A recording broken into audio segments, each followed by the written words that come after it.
Fatty liver से निजात मिल जाएगी, सिर्फ मेरा बताया हुआ ये 1 चम्मच खाने के बाद खा लें। अस्सलाम वालेकुम रहमतुल्लाह। हकीम मोहम्मद इमरान कम्बो आपकी खिदमत में हाजिर है। हर दूसरे बंदे को फैटी लीवर का मसला आ रहा है। बेशुमार लोग मैसेजेस करते हैं, कॉल्स करते हैं।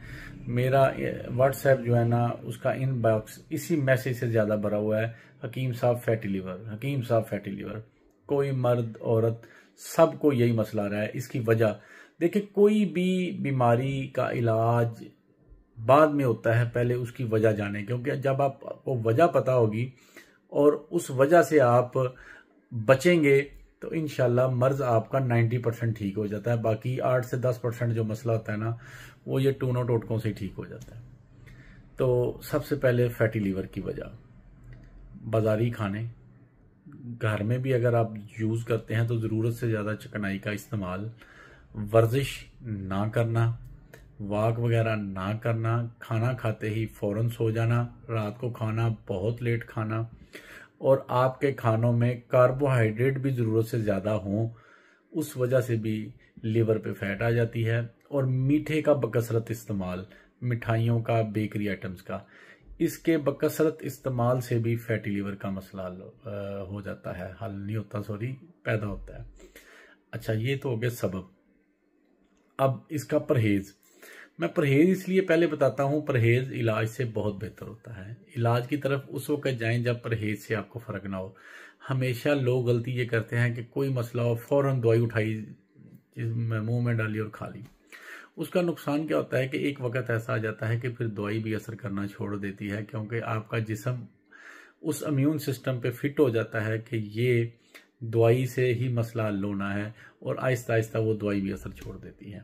परहेज़, चिकनाई वाली चर्बीली ग़िज़ाओं से परहेज़ करें। बेकरी, अचार, चटनियाँ, मुरब्बे, मीठा, पिज़्ज़े, शवारमे और मैदे से बनी हुई तमाम आइटम से परहेज़ करें।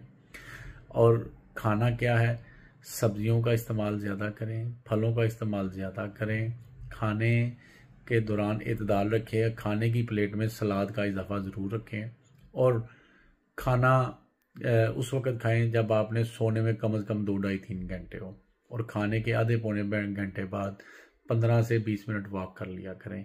और उसके अलावा दिन में पानी का भी इस्तेमाल एक जो नपे तुले अंदाज में है, 2 से 4 लीटर, 3 लीटर, 2 लीटर, 3 लीटर इस्तेमाल किया करें। अब नुस्खे की तरफ आ जाते हैं। इसका नुस्खा इंतहाई आसान और सादा है। व्यूअर्स, मैं आपको हमेशा ऐसा नुस्खा बताता हूँ जो आपके किचन में मौजूद होता है। मैं ये अनोखी और लंबी चौड़ी ऐसी दवाइयाँ नहीं बताता जो आपको बनाने में भी मुश्किल हो और लाने में भी। सबसे पहले आपको मेथी दाना, मेथी दाना आपने कहाँ से लेना है? पंसारी से आम मिलता है। घर में जो हमारे बुजुर्ग अचार डालते थे उसमें वो मेथी दाना भी डाल देते थे, वो वाला मेथी दाना आम मिलेगा। उसके बाद सना मक्की की पत्तियाँ, जब आप सना मक्की पंसारी से लेते हैं वो डंडियों समेत दे देता है आपको सना मक्की। उसका नुकसान ये होता है कि जब आप दवाई खाते हैं और उस दवाई की वजह से आपके पेट में दर्द होने लग जाता है। हमेशा जब भी सना मक्की इस्तेमाल करें, सिर्फ पत्तियाँ इस्तेमाल करें। और तीसरी चीज़ है कलवंजी।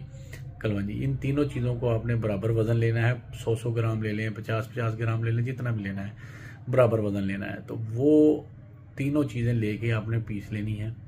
पीसने के बाद किसी जार में उसको संभाल लें, एयर टाइट में। सुबह, दोपहर, शाम खाने के बाद आधा चम्मच चाय वाला नीम गर्म पानी के साथ आपने लेना है।